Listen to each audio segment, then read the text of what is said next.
introducing me and pointing out the general picture situation that the world is facing at the moment, the result, as you say, of not only the Great Recession of 2008-9 and the following what I call a long depression, very weak growth investment, wages stagnating in many countries over the last 10 years. And we seem to be heading into a new recession in 2019, just before the pandemic broke. And then we had the terrible 2020 COVID slump, which particularly was damaging to the so-called global south, or the poorer countries of the world who didn't have any support, fiscal and monetary backing, which at least to some extent in the advanced capitalist economies that took place. Then we had the supposed recovery in 2021, which was a recovery which has not taken most of these economies back to where they were at the end of 2019.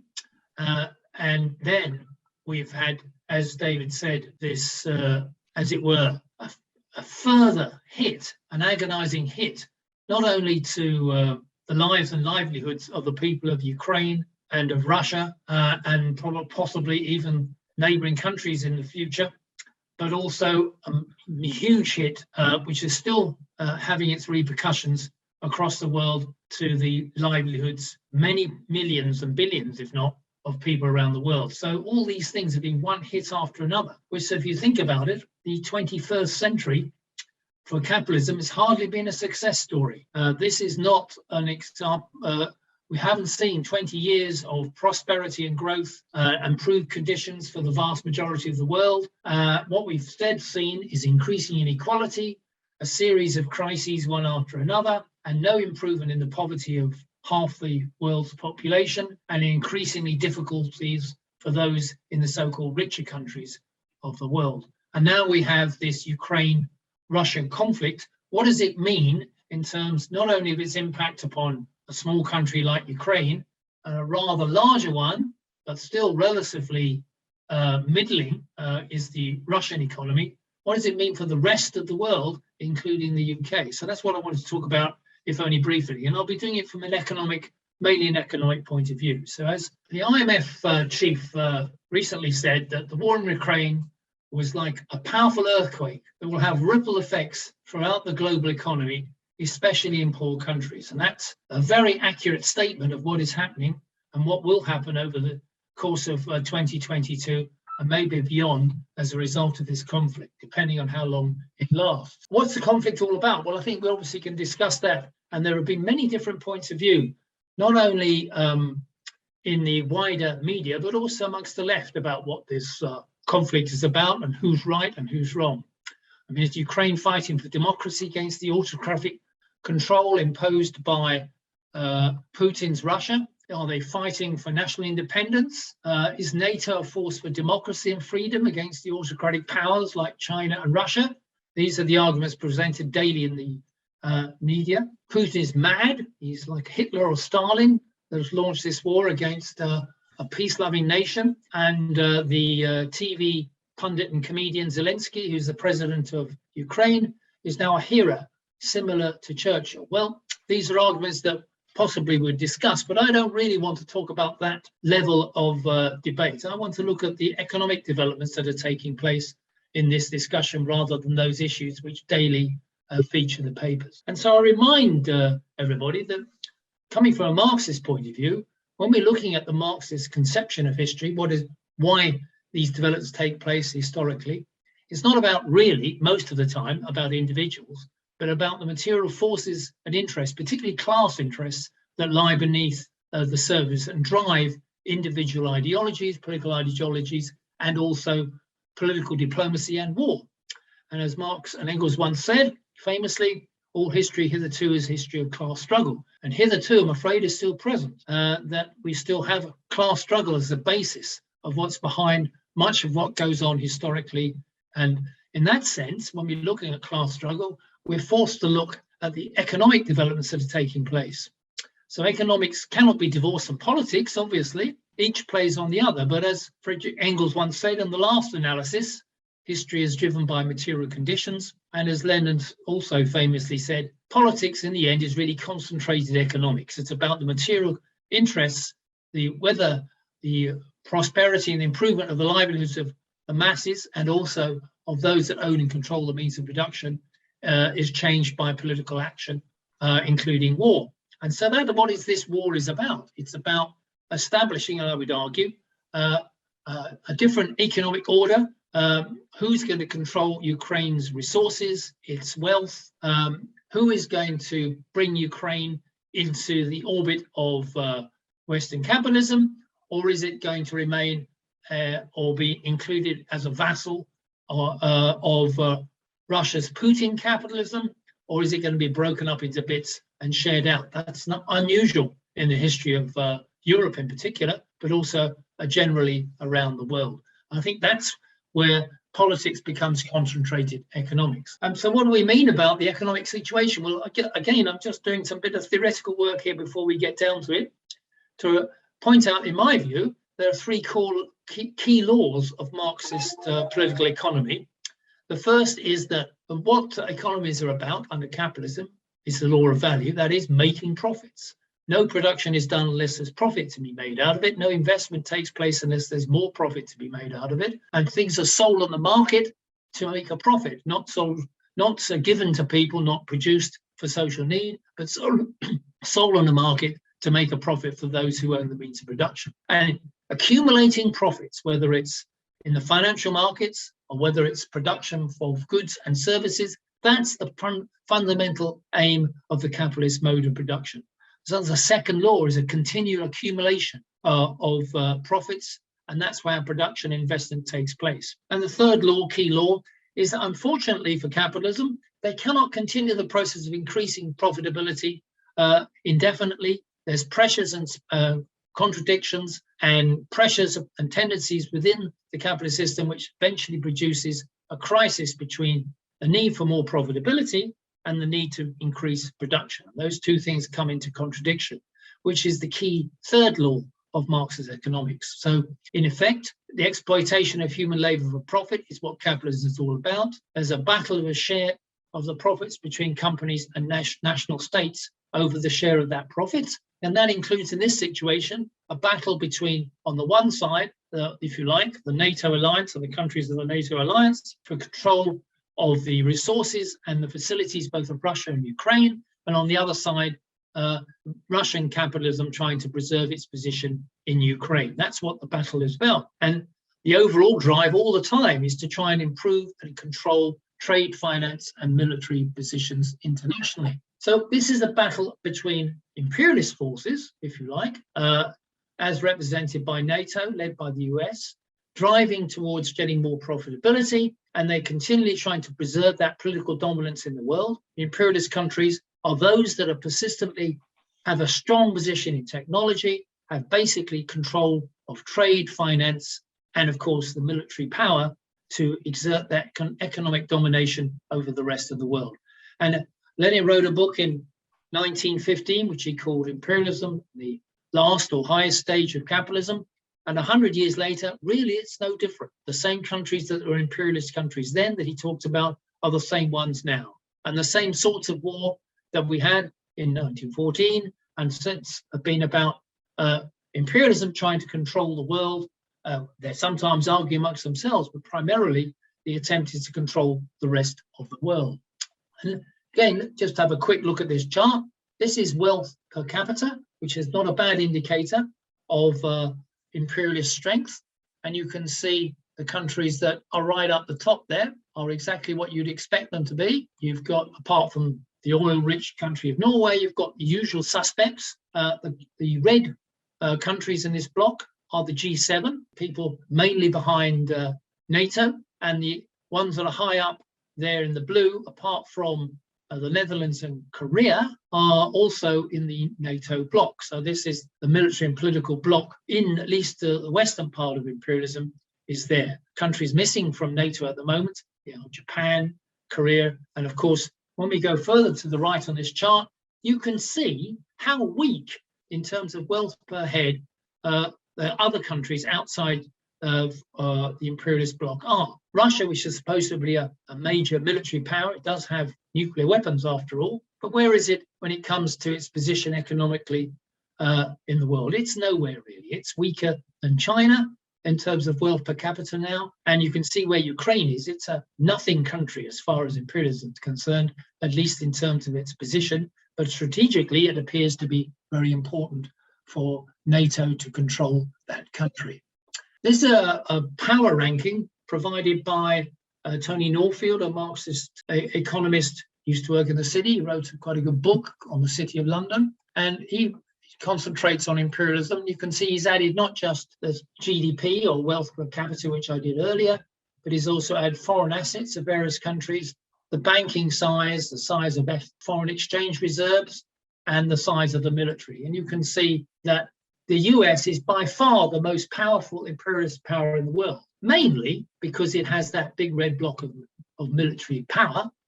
Military spending, and the army of the US is bigger than the rest of the world's armies and military spending put together just on its own.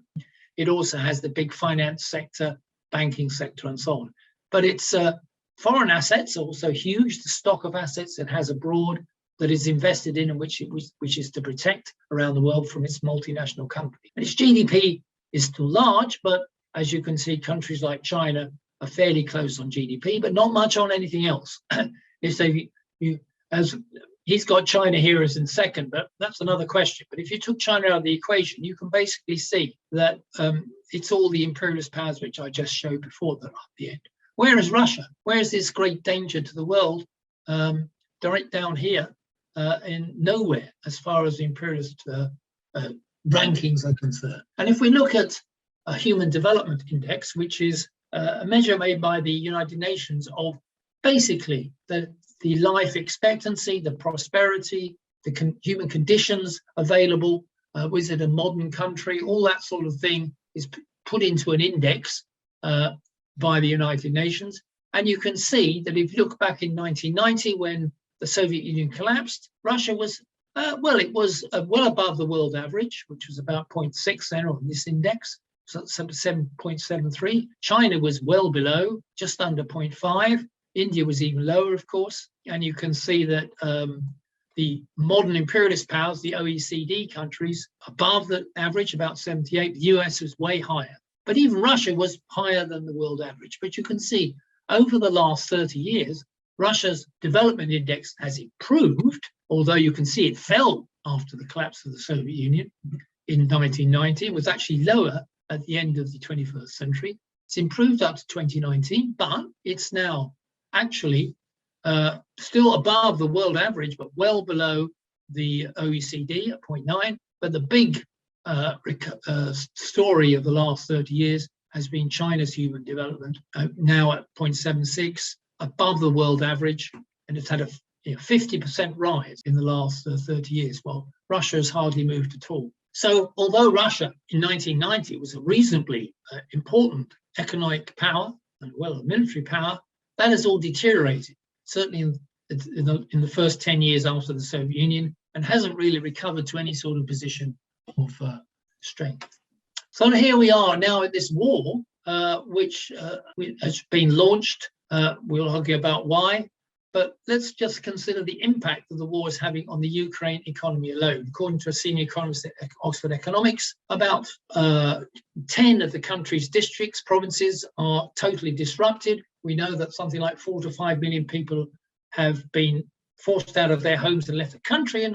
Maybe another 3 million are displaced across the country. And most of the areas that have been destroyed in the war are 60% of Ukraine's GDP and its exports, and the ports of the Black Sea and the Sea of Azov, which handle 75%, 3/4 of Ukraine's exports, have shut down. So the functioning of the economy has virtually collapsed. And according to the IMF, World Bank this week, they reckon that the Ukraine's GDP will fall by at least 30% this year.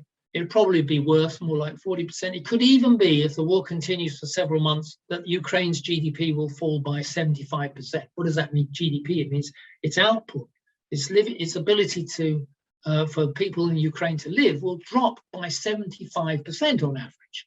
The damage will be massive, something like $1.3 trillion worth of damage, not only from the current war, but also from the war against the Kyiv launched against the eastern provinces back in 2014. And the graph on the right simply shows the blue line. That's where Ukraine was supposedly going to improve over the next 5 years to reach that sort of level of GDP. But then the 2014 war pushed them right back down on this yellow line, and then the trajectory rises again. And now we have the war now, which pushes them over there. So you can see the huge gap. This is permanent loss of livelihood, income, GDP, investment for the Ukrainian economy. Sure, it's only a small economy, but as we'll see, it's still very important. But let's consider the Russian economy. The Russians are now facing a massive attack upon their economy, launched by the West, mainly through a process of sanctions. We know the sanctions against the billionaires, who we call in Russia oligarchs. Of course, billionaires in the West are not oligarchs, they're just rich people. But the oligarchs in Russia are now being sanctioned, all Putin's friends, his cronies, and all those, and even the owners of Chelsea Football Club, all of them are being sanctioned in the efforts to crush it. And this is an important thing. It's a new weapon on the part, I think, of NATO and the West to launch economic sanction. NATO is happy for the Ukrainians to die for this war, for the struggle against Putin, but they're not going to send any troops themselves. But they're applying the weapons of economic sanctions, which were done also in previous wars as well. We're waging a total and economic and financial war against Russia, Putin and his government. So it's not just the oligarchs, it's not just attacking the Russian banks, but perhaps one of the biggest and most unprecedented measures of sanctions was to say that the Russian central bank's $600 billion worth of FX reserves they cannot use because they're in dollars and they're not held mostly in Russia at all. Those have been taken away from them. There's only 2 other countries that have suffered such a sanction. That's Venezuela and Iran. This is the first time one of the top 20 economies in the world has had its FX reserves stolen or taken away by the Western powers, and all the governments and central banks of the West are holding on to Russian funds and not allowing them to have it. Doesn't mean to say Russia's bust, because it's making huge oil export gains. Revenues on oil exports are up dramatically. But again, these are in dollars. Its banks are not able to spend this money abroad, so they have to be transferred into rubles. And so that means that in some ways, the Russian economy is now completely strangled in terms of trade and finance. And on that basis, the forecasts by most people now suggesting the IMF says 10%. Other people say that the real GDP for Russia will fall by 15% this year as the war goes on. So it will take the GDP, Russia's GDP, back to where it was basically almost at the beginning of this century. So in 1 year, it will lose its GDP growth. That's the actual national output. Each year will go back to the sort of levels it had at the beginning of the 21st century. Of course, it may recover and come back again, but you can see, as with Ukraine, if it comes back up here, it's certainly not going to be up there again. It's going to be a long time to get back there. So this is a disaster for the Russian people in its economy as a result of the war. And the sanctions, as I say, is something which is now increasingly being used. There's a very interesting book by somebody called Nicholas Mulder, who talks about how sanctions are being used as a tool of modern war, shaped by 3 factors. It's America's military dominance, its inflection of Cold War politics. In other words, Russia is always an enemy, whether it's capitalist or claims to be socialist. Doesn't make any difference. It's an enemy to US imperialism, and also the role that US financial markets can play in the world economy. The US may not be a manufacturing giant anymore. It may not be a trade leader like China is, but it certainly has the financial weaponry and, of course, the military weaponry. And if it doesn't use the military weaponry, it can use the financial. So, but from the point of view of the world, perhaps these are the 2 factors which are the most worrying, most concerning for the average household in Britain or elsewhere. Ukraine supplies 12% of the world's wheat exports, 16% of corn, and 40% of sunflower oil. And those are important commodities in the world's food production. And everywhere, energy and food prices are rocketing as oil embargoes from Russia supposedly imposed. And now we have this loss of granary throughout the world. Russian grain exports also being severely hit. This is hitting disastrously countries like Egypt, where 100 million people live in the country that's the largest importer of wheat in the world, but also it's hitting us as well. We've even before this war started, we knew that energy prices are rocketing in the UK and other countries, and now they're going to reach even higher levels of prices over the next few months, as if we continue the way, if this war continues at any length, particularly food. Just the day that the Food and Agriculture Organization of the United Nations announced that their food price index, which is a measure of food prices on average in the world, have reached an all-time high. An all-time high. There's never been as high at the moment food prices globally. And we obviously can see that to some extent in the shops here, but also in gas pump or petrol pump stations and so on. And of course, in our electricity bills as they hit. And you can see that all the prices of commodities produced by Russia and Ukraine in fairly large amounts have dramatically increased, and that includes raw materials, coal, wheat, corn, platinum. You can see the list down here accordingly. And the increase, the orange line is the increase just from the start of the war. That's how much prices have risen for various different commodities in this period of just the period of the war. And as I said before, this is the global raw materials price. It's now rocketed up. This is raw materials. That means minerals, various other things that go into production, and also energy has now reached a high that's not been seen since the Great Recession. And food price, as I said before, this is the food price measure I was talking about, at an all-time high by some distance as of this month. So, for example, in Britain, UK households face the biggest fall in living standards since the 1950s as a result of the inflation that's exploding across the world. UK inflation is hitting towards 8%. Today, the US inflation figure came at 8.5%. It's the same position in Eurozone, which is heading towards 7%. And yet, we're going to see a further hike in global energy prices that could cut real incomes, as I say, by something like 3% in the UK. The US figures I estimate today, we're going to see a cut in real incomes of the average American household of something like 2.5% in just 1 year. This is the biggest annual drop since 1956 in the UK, in the Suez crisis, another energy crisis. And this is going to affect particularly poorer households, mostly lower income families, who spend more on things like energy, food, and otherwise. I mean, the share going towards energy costs now is reaching the share that will go towards rents. It's just hugely increased. But more than that, this extreme strangulation of key commodities, of the collapse of production in various areas, is going to extend across the world. According to the OECD, the impact on global growth would be to reduce current global growth, which they thought was going to be around 4% this year. That's the average growth over the whole of the world, could be down by 1%. Inflation, as we just discussed, is going to be up maybe 2.5% from where it would have been. And we still have more commodity and financial shocks to come as a result of the deep recession in Russia, with the output declining there and inflation rising. And various areas, you can see on the right, this is the OECD's estimate. We could see a fall in Europe of about 1.5% in growth. And it's quite likely, I think, that Germany, by the summer, if this continues, is going to be in recession. Germany, the manufacturing power of Europe. We can see that other countries too are also going to suffer this level of reduction in growth. And it could be more than that. And if it's more than, say, 2%, then basically the world will be heading into a recession by the end of this year as a result of this war. Everything depends on how long the war lasts and what happens after that, how it's resolved, and what funding is done to right the situation.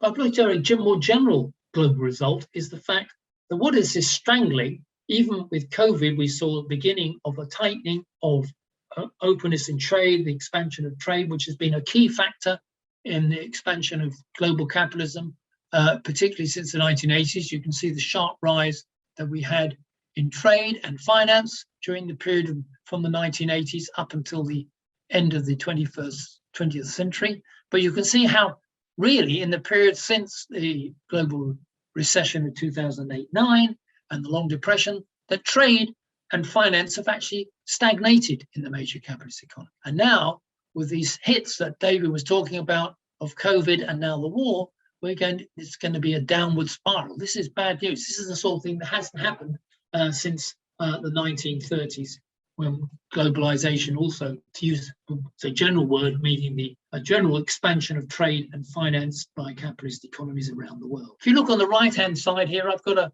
a figure which shows the currency composition of FX reserves in various countries. Most countries, central banks hold their stock of FX reserves in dollars. And you can see the blue line here is the share that goes from not just dollars, but for the euro, the Japanese yen, and the British pound. And you can see that over the period of the 21st century, that's been in a relative decline. Not a dramatic one. It looks a bit dramatic, but it's 58% there, down to 98% down to about 90%. So it's a decline. So the other currencies, like the Chinese renminbi, the Australian dollar, various currencies like that, small currencies, have increased their share. What does that mean? Well, again, here's a better picture of the dollar share of global official reserves. You can see that it's averaging around, used to be 70% in the 70s. It was still pretty high, around about 70% when the euro came. Euro didn't make much difference. The dollar is dominant in official reserves in the major economies' central banks. But there's been a slight gradual decline in the share held by central banks of dollars. Countries like Russia, China, India have tried to reduce their amount of dollars that they hold in reserves and try other currencies or hold gold, but not to a great extent. The US dollar is needed for trade, it's needed for finance, it's needed for payments of all sorts, particularly military and energy. And so the result is that it remains the major currency that is stocked up by governments who have got reserves in their central bank. And as I just said, that doesn't, unfortunately, for the case of the Russians, doesn't mean they've got that money because first, they can't spend it abroad anymore. And secondly, most of it is held in other central banks. And therefore, they've not been able to use these reserves to defend their currency. But there is clearly a general decline relative in the US dollar over a period of time. So this is a measure of the value of the US dollar against other currencies. And you can see back in the 1970s when Nixon took the US dollar off convertibility to gold, what that meant was that the dollar was worth a certain amount of gold, and it was guaranteed that you could have that certain amount of gold if you exchanged the dollar, if you wanted to. He took that off in 1971, which meant the dollar was then could be printed or produced as much as the central bank and the government of the US wanted to, and it wasn't tied to any amount of gold, and it was just based on the trust of what it was valued. You can see that gradually, over time, with different periods when it was shot up, particularly in slumps and recessions, there's been a decline in the value of the US dollar. Not great, but sufficiently to show that the US dollar is losing its dominance. I think that's a reflection of the relative decline of US imperialism as well, but not enough to transform the picture, as this particular war has shown. The US dollar and the US government and US imperialism and US military and US finances are still dominant enough, along with the coalition of the willing in Europe, to some extent unwilling to begin with, but now willing to wage a battle against Russia's Putin over the resources and control of the Ukrainian area, region, nation, government, for whatever cost to the Ukrainians. And that means that that demonstrates, I think, on the world scale, that those who talk about the end of US imperialism and its weakness, not right, because there is still a long way to go. In fact, there's talk in the liberal economic press that we're moving to a world of two blocks, if you like. The block of democracy, says Martin Wolf in the Financial Times, led by the great democratic nation of the world, the United States, and the block of autocracy and dictatorship as represented by Russia, China, Venezuela, North Korea, Cuba, Iran, etc. Those who do not, on the whole, follow anything that the US imperialists want to happen. That's really the definition of it, although obviously these countries are also don't have the same sort of rights, political rights that exist for, at least in most cases, in the so-called West.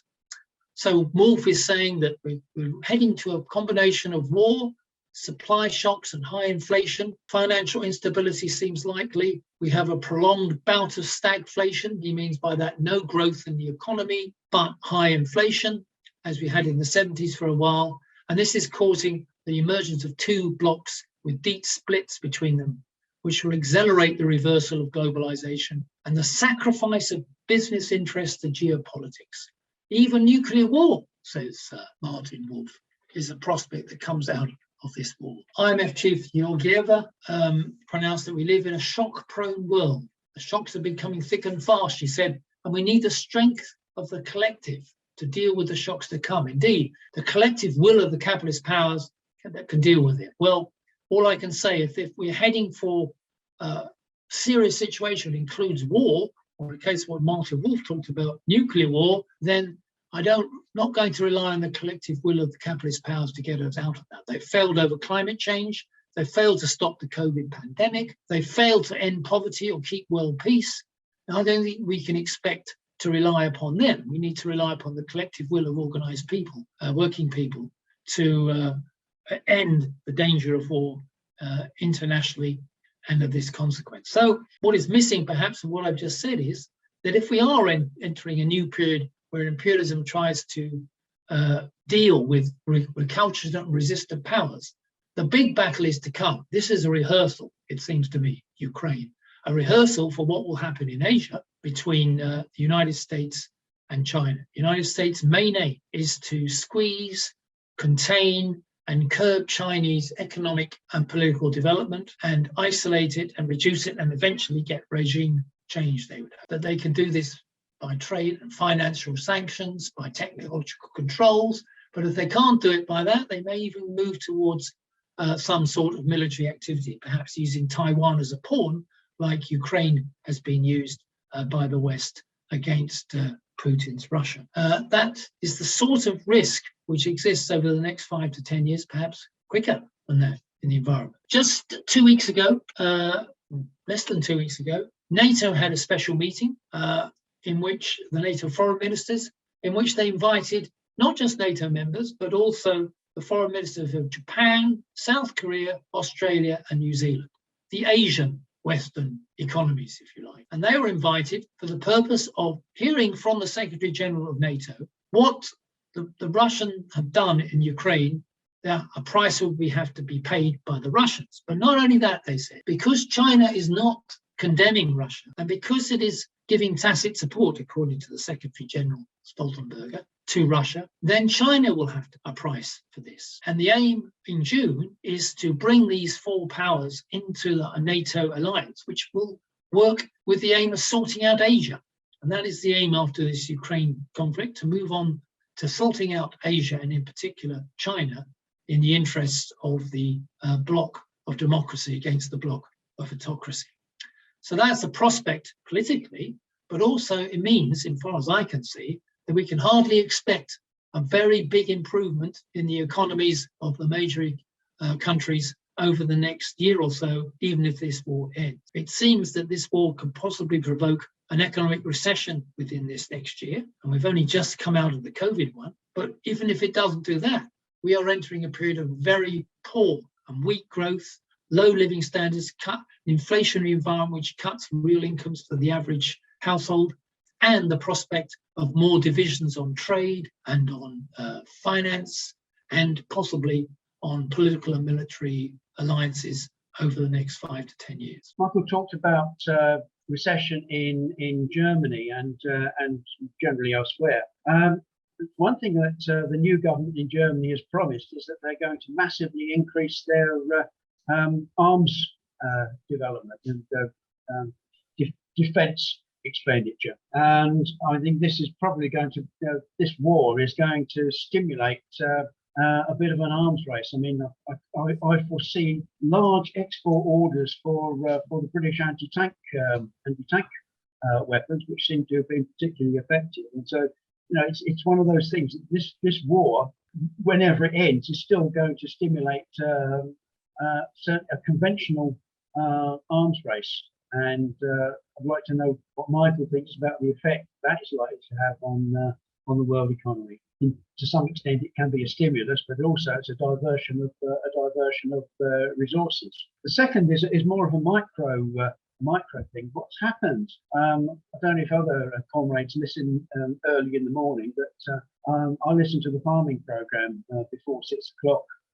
The effect of reduction of, I mean, it already started with the restriction of carbon dioxide supplies for the fertilizer industry in this country. But Russia is a major exporter of fertilizers, and farmers are, in fact, in this country at least, are beginning to switch their farming practices. And I just wonder if that is being echoed across other parts of certainly Europe.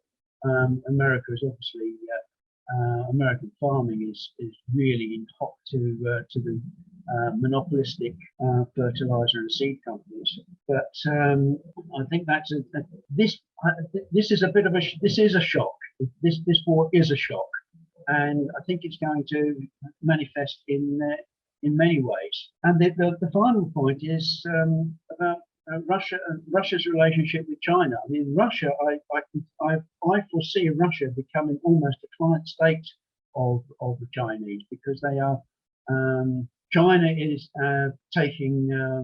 increasing its imports of Russian raw materials, particularly oil. I think the international relations are undergoing a reorganization. Michael talked about the NATO trying to draw in the ASEAN countries.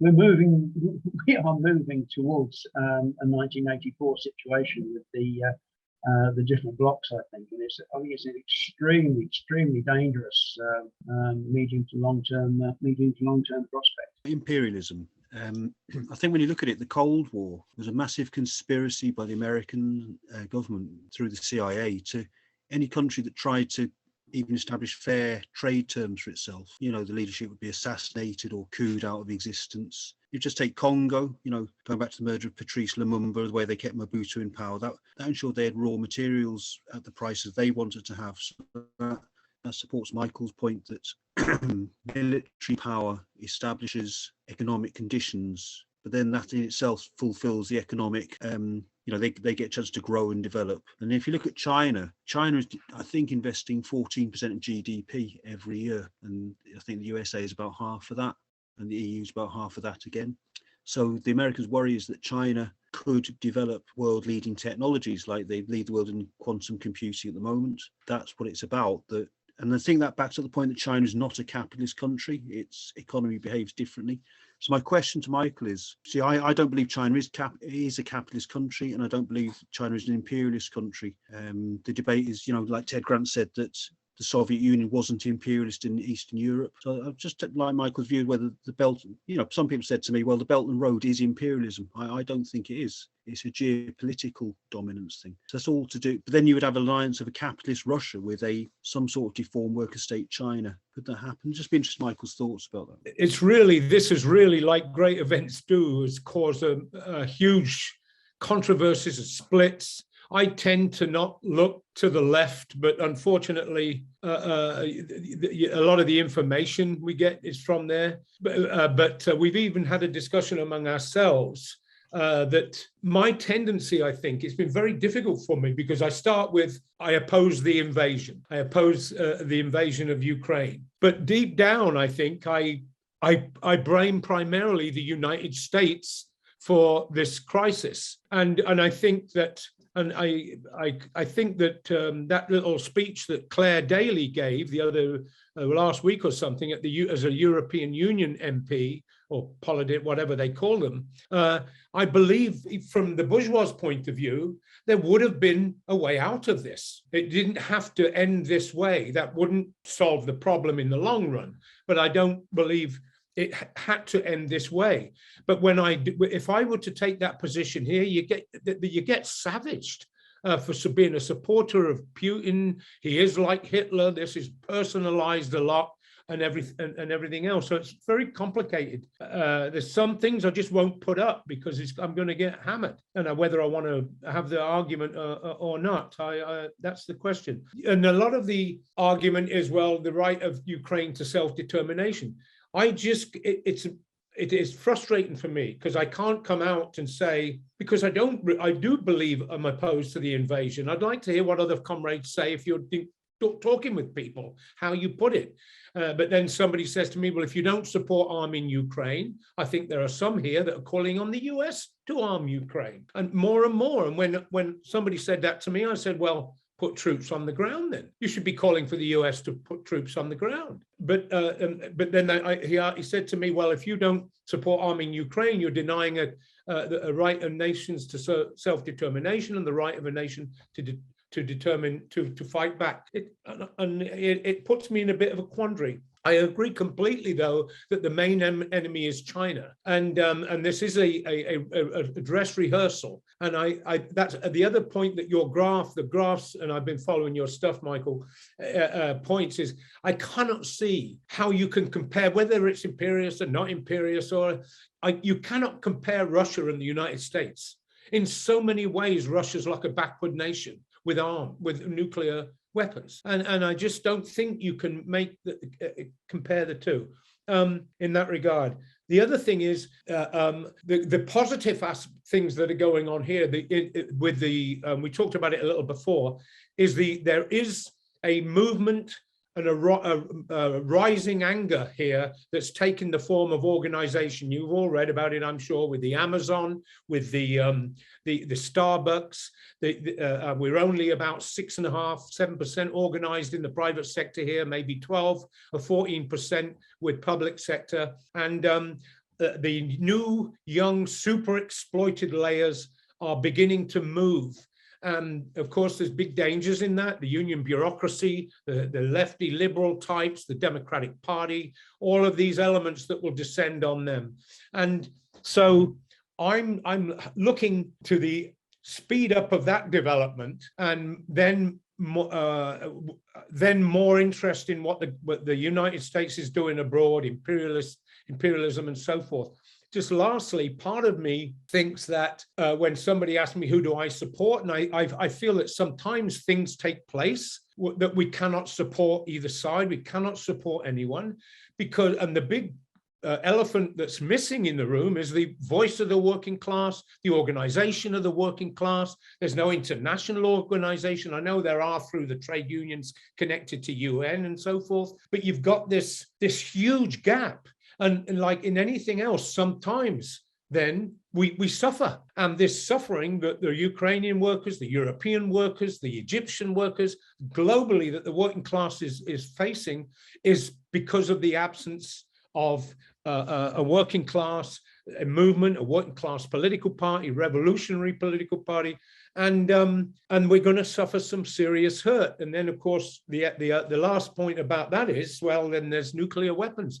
I always feel that the US is the most terroristic, dangerous force on the planet, and the people that lead it are mad. It's capitalism gone mad, as you say. But I would like to hear from anybody else as well about what do you say to some of the things when you're discussing with workers about this? But that's all I have to say. Well, I'd like to add my thanks to Michael for his presentation. I don't think anybody in and around the labour movement can present data and facts and figures with a political significance and find the resources and do a presentation quite like Michael does. I think it was a very sobering presentation. And I'm thinking, if you want an easy life, if you want harmony and peace and tranquility and an easy life, well, you shouldn't have been born, really, because that's the message that comes out. I remember my old mentor, Ted Grant,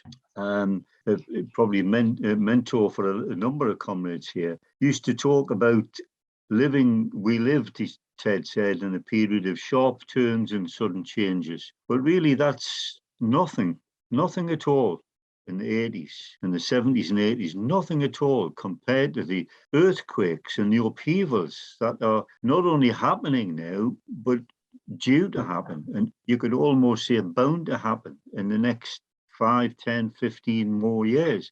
I mean, we aren't facing the awful humanitarian crisis that's being faced by people in the Ukraine. But it's like the unthinkable has happened. The unthinkable is happening to them. And the unthinkable is going to happen again and again and again. I mean, this week you've had the first part of an election in France, and the votes were dominated by the question of living standards. In the same week, you've got tens of thousands of people demonstrating in Sri Lanka because they can't afford to live. And what's happening in France and Sri Lanka this week will be happening next week in Peru, next week in Egypt, and the week after that in other places. And that's the state of the world at the present time. The danger is, of course, added to that, you've got these geopolitical rivalries, which again may have been unthinkable in the past, but they're not. They're no longer unthinkable. It's interesting that Michael quoted Martin Wolf, who's one of the chief economic columnists in the Financial Times. And I read Martin Wolf's columns as well, and it's quite clear he's extremely pessimistic about the future of capitalism. There's no possibility of stability, of harmony, of a kind of a gradual, tranquil development. And the kind of society, the kind of gradual, even development of society which we were promised is the inheritance of capitalism. It's just not there anymore. There's a couple of smaller points I'd like to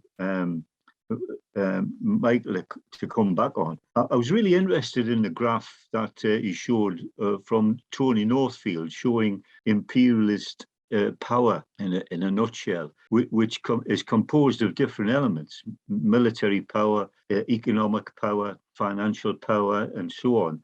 And I was surprised to see that actually Britain was third in that list. But it was also noticeable. I mean, the graph wasn't there long enough to analyze it in too much detail. But I got the impression, Britain being the third imperialist power, that a lot of that is kind of down to the tradition and the history of British imperialism. I mean, today the Tory party still thinks it's living in the 1930s with the British Empire red all over the global map and they're waving the flag. But if you look at the graph that the chart that from Tony Northfield that Michael put up, when it comes to concrete things like military expenditure and especially GDP, Britain is actually extremely weak. The reason why they were third in that graph is because they're an important financial centre, and the British currency, the pound sterling, is an important, or a fairly important anyway, world currency. But in terms of concrete things that might develop the living standards of the population, particularly GDP, it's actually very, very weak. So you might say that Boris Johnson and all these flag wavers are actually shouting much louder than their own voice. They're trying to punch above their weight. Just one last thing. Again, I'd like Michael to comment on this. I was interested in the graph about dollar reserves, and it showed that in the 1970s, 80% of the world's reserves were in dollars, and now it's something like 60%. And this massive, unprecedented economic campaign against Russia. And by the way, if we had a socialist government in Britain, there would be a similar campaign launched against Britain. Wouldn't have to be cruise missiles. It would be an economic campaign launched against Britain. But I'm interested in the possibility from that of the decline of the dollar, because having $600 million of reserves and finding you can't access them, it's like having £600 in the bank, and then you go to the bank and the bank says, sorry, you can't have your money. And the Russian government is not able to access those $600 billion of reserves. Now, when this war's over, and all wars will be over at some point, it will end at some point, all of those countries with massive dollar reserves will be thinking, well, hang on a minute, we saw what happened to Russia, where they had these reserves and they weren't able to use them, they weren't able to access them, they were frozen. And I think you'll get much more of a switch away from the dollar towards particularly the Chinese renminbi and perhaps even other currencies, and a further decline of the dollar, which reinforces the idea that Michael put forward from Martin Wolf that you're going to get two economic blocks, two power blocks and two economic blocks. Anyway, I'd like Michael to comment further on that question, the decline of the dollar, not necessarily in the short term, but after the war and in the years that come after that. Yeah, I thought it was a really good explanation of the economic situation, and it's important to put Russia in its sort of economic context. I mean, I think one of the things that someone was sort of struggling at earlier was almost, has this all come about by some sort of deliberate US policy of pushing the Russians by what NATO has done in Eastern Europe? And I watched a thing by Tommy Sheridan the other day where he said that the invasion was not unjustified, which I think means it was justified. And it seems to me, however, that the West has almost stumbled into this situation. There wasn't some sort of great plan to keep driving to the door of Russia, but it has, it's come about incrementally. Back in 1990, there may have been promises about NATO not moving eastwards. The Soviet Union declined significantly. Those Eastern European states were looking to the West and to the EU for economic growth, and so there has been that sort of move into Eastern Europe, but it doesn't strike me that anyone was really saying we're going to keep pushing this until we end up with some sort of war with America. And in fact, I think the West seemed to be surprised by Putin's reaction and the decision to invade. Maybe there's been a view going back 10 years that Russia wasn't strong enough, and any guarantees given at that in the past were no longer particularly important. But clearly they've hung there very much in the psychology of Putin, and he's clearly been pushed to a point which I don't think the West has realised where he was going to react. But that's something which has come about particularly over the last 10 years, because the Russian economy has grown significantly. The sale of oil and gas has increased, and at the same time Putin has crushed his opponents and crushed his internal opposition. So he has that sort of dominance and strength to act in whatever way he wants, unfettered. It strikes me that it's something that has come about, but not something that was particularly wanted or aimed for by the West. It's just things clashed in that sort of strange way. Yeah, I mean, obviously, as Putin has got stronger, he has started to exercise a desire to expand again. So we've had things in Georgia and Moldova where there's been orchestrated uprisings, and there's Russian troops stationed in enclaves in those countries. And obviously in 2014, they've seized Crimea and started stuff in the Donbass. So that's been a reflection of Putin's growing strength. And at the same time, obviously, you then see countries like the Baltic countries and that thinking, we don't want to be threatened by Russia, we need to be in NATO. And so Putin has driven a lot of these countries into wanting to be in NATO as the only guarantee of protection. And Ukraine has lost out because it's the one that hasn't got round to being there, as it were.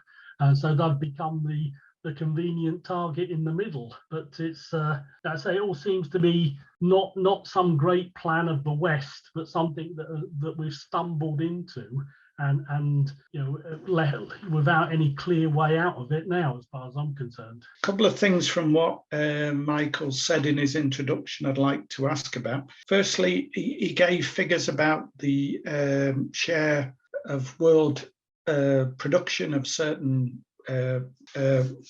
agricultural products in Ukraine. I think what was it, 12% wheat, 16% maize, 40% sunflower oil, which sounds massive. So, but my understanding is that the Ukrainian economy was very weak. So with that sort of amount of production, why was the Ukrainian economy so weak? I know they had to go to the IMF for loans and all the rest of it. So why was their economy struggling with that sort of amount of what I think people call it the breadbasket of Europe? So that's one question. Then a point about this, a couple of things you raised about, one about imperialism.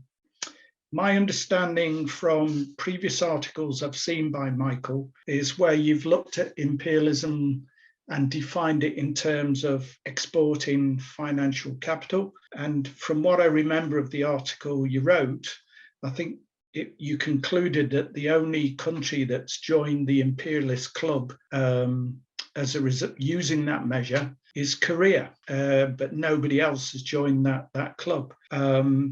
So it means that Russia, in your sort of definition, after the collapse of the planned economy and the move towards capitalism, Russia is not imperialist. However, I remember Ted Grant, the mentor that John Pickard talked about, when there was a civil war in Sri Lanka and the Indian military moved into Sri Lanka.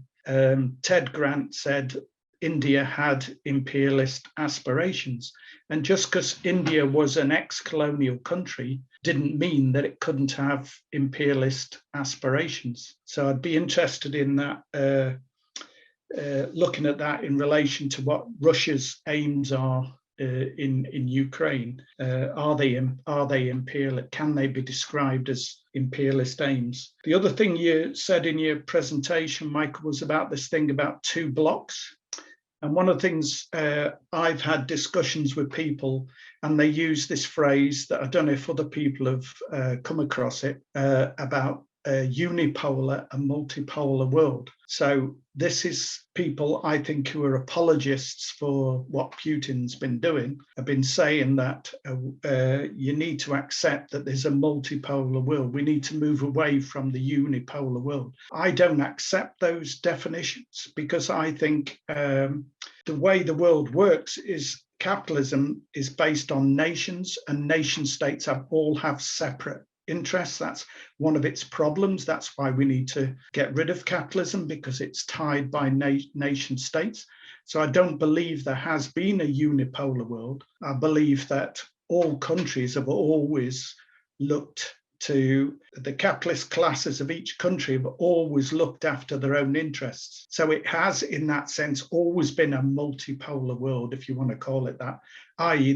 there's been no even though you have a thing called NATO, it's a convenient thing for the United States, but if if NATO didn't serve the interests of United States capitalism, they would go off and do something different from the rest of NATO. So I think I don't know what if Michael's heard that term about multipolar, unipolar world, but whether he's got any point. So my conclusion is, I think this war is just a reflection of what capitalism.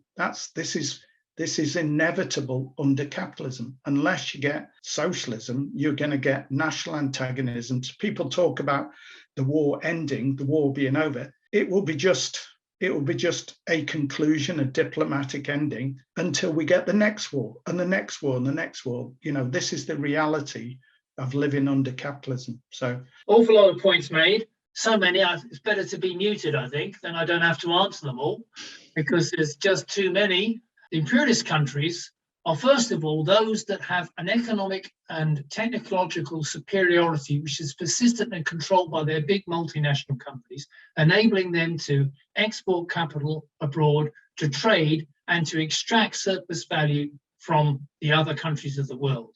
That's their economic basis. On top of that, they can have, as we now know, a huge financial superiority, which enables them to control the currencies and the flow of capital around the world, in their interests and against the interests of the rest of these. And thirdly, perhaps also relevant, very relevant, is the level of military power to back all that up. So it's not just economic, it's also, well, at least not just production and technology and trade, it's also finance, increasingly so, and it's also military. And putting all those factors together, which in a way Tony Northfield did in his graph, gives you a demonstration of who the imperialist powers are. I'm actually working, David and the rest of you, on a revised Tony Northfield index. I don't quite like the way it's been done, but the general idea I think is useful. And there will be an imperialism index coming out from Michael Roberts in the near future, which will perhaps lead to some more interesting results. But the gist of it is that all those factors tell you who the imperialist powers are and who are not the imperialist powers. And we can see from Tony Northfield's graph and the other ones that Russia and China are not imperialist powers. They're not, they don't have huge, they may have some significant energy or manufacturing production and some level of technology, but it still doesn't really match those of the US or the top countries in Europe.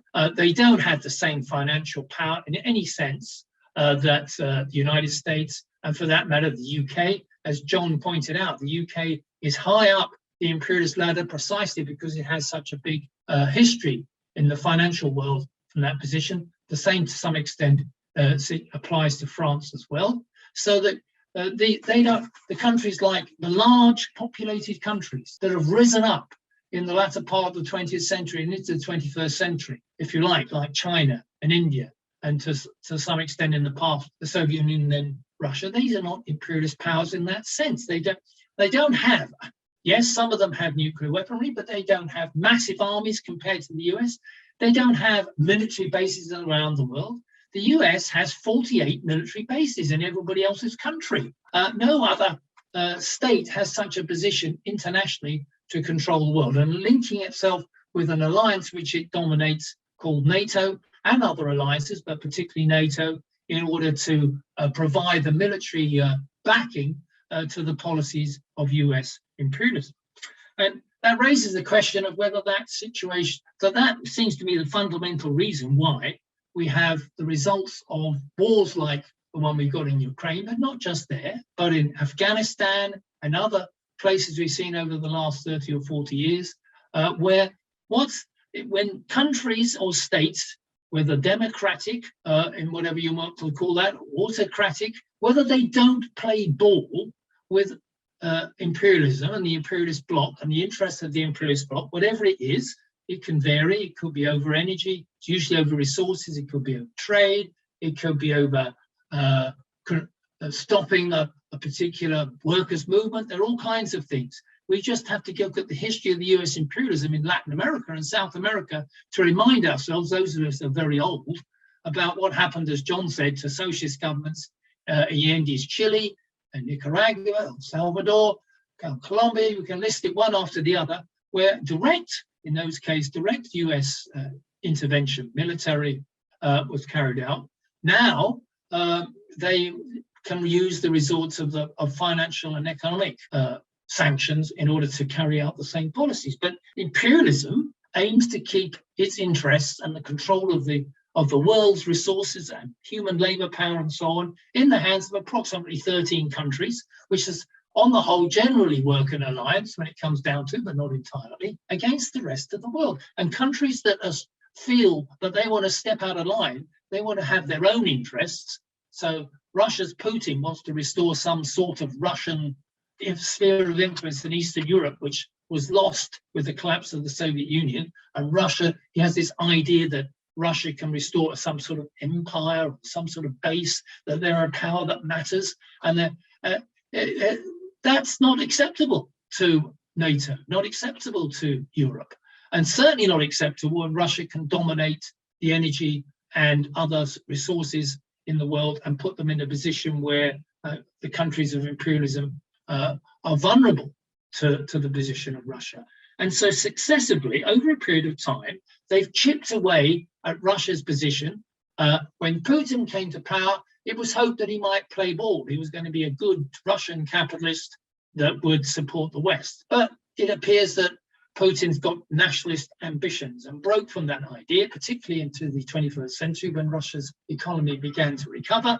And he moved away from allowing Western imperialism to come in to control capital in Russia, and moved to a position of a nationalist position. He even brought back into public ownership some of the sectors that have been privatized before. He became a nuisance and even started to interfere in the politics of the West that we now know in order to raise it. But that cannot be allowed. And so the idea was to build up gradually to strangle Russia. So we had not only the Baltic states and bringing countries into NATO, but I think it was David who pointed out, or some comrade did, that they chipped away at trying to get Georgia into NATO, Moldova into NATO, and of course Ukraine into NATO. And after the revolution of 2014, when the pro-Russian governments of Ukraine were thrown out and replaced by pro-West governments, pro-EU governments with nationalist ambitions, with fascist elements, looking to create a Ukrainian national state and to suppress the Russian-speaking section of the population, which was seen as an enemy to this nationalist ambition. Ukraine became another weapon for American imperialism, or imperialism in general, to control Russia. With the reluctant assent of Germany and France, who were still vulnerable to Russian energy imports. So this was a situation where Ukraine became right in the paw, in the middle of this crunch. And we had a pro-nationalist government aiming to break away from Russian influence. Putin saying he can't have that because Putin's on Russia's borders with Ukraine. Ukraine's an important country as far as Russia is concerned, even it isn't for world imperialism. And so we have this situation. And this is not the first, that's the point. There have been serious disputes moving up to this situation where it took place. So we have the general position here is that the economic position of imperialism is what matters. And imperialism, these countries have the power, both economically, politically, and militarily, to try and impose their will over that. Now, the situation is created a supply shock across the world economic, because that's what it means.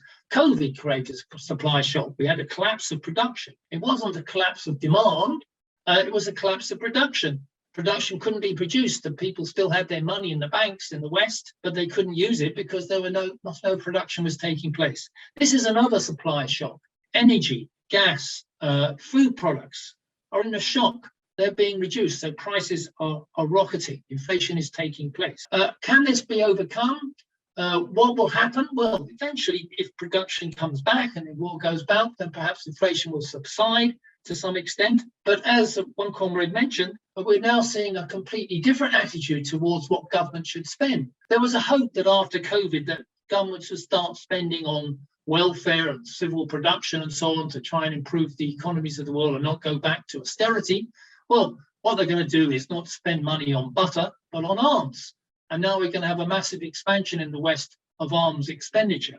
Comrade made the point, is this going to benefit these economies? Well, the answer, I think he answered himself absolutely right.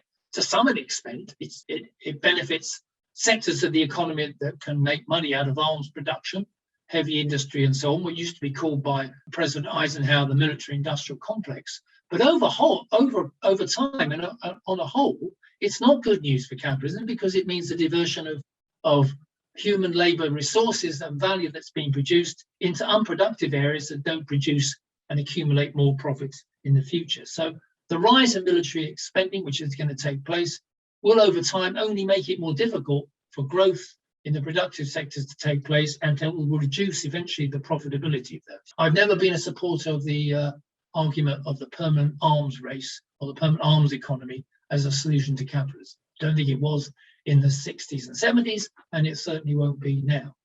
Engels actually wrote on this when he was referring to the possibilities of World War.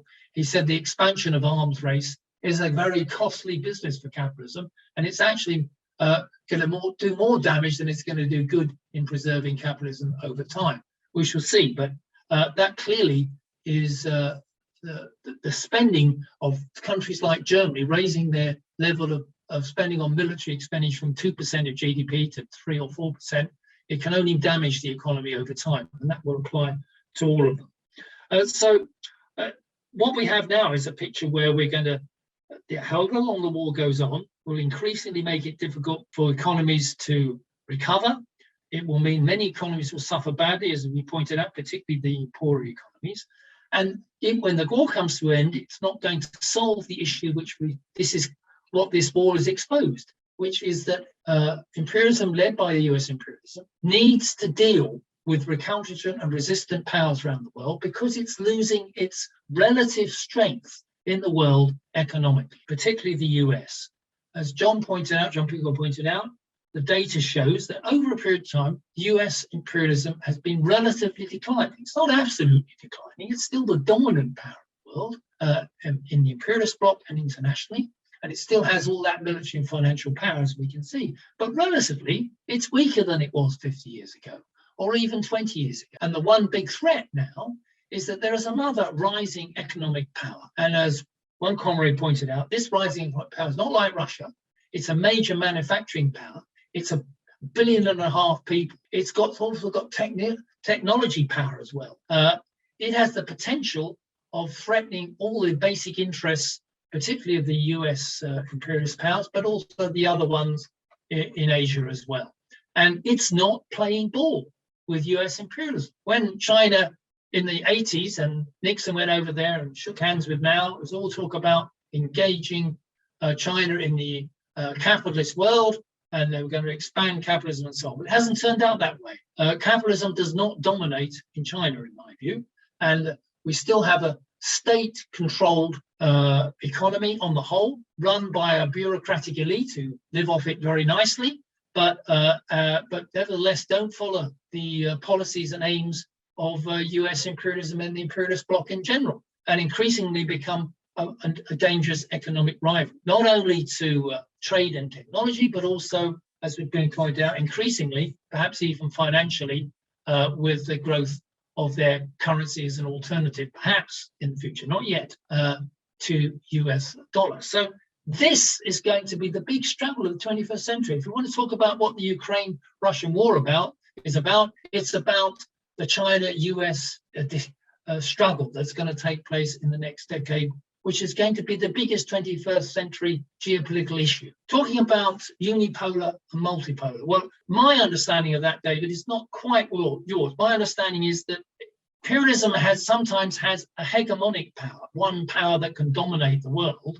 And because it can dominate the world, it can actually set the rules for that world. So in the 19th century, the UK, the British capitalist power, was the big manufacturing and trading power and financial power from the period, if you like, up to 1850 and on to 1870. It could dominate the world. It could set the rules for the rest. But as the other countries began to develop capitalist industrial powers, then we moved away from a hegemonic position to a more multipolar position, which actually led to the First World War, because there was no one economic power or political and military power that could dominate and set the rules.